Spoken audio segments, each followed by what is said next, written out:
Nanindigan si suspended Sergeant at Arms retired General Mau Aplaska nang tanungin kung naniniwala pa rin itong under attack ang Senado noong May 13 taliwas sa sinabi ni DILG Secretary John Vic Rimulya na walang pag-atake sa mataas na kapulungan ng Kongreso o Senado batay yan sa mga nakalap na ebidensya.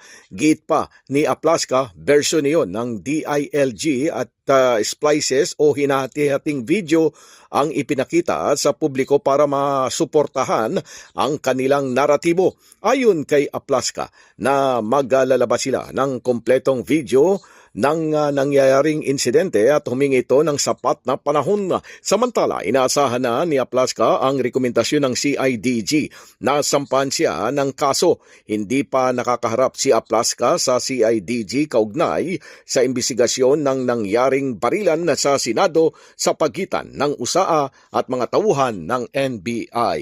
Pilipinas mula sa Senado, Silvestre Rambulabay, Radyo Kayumanggi.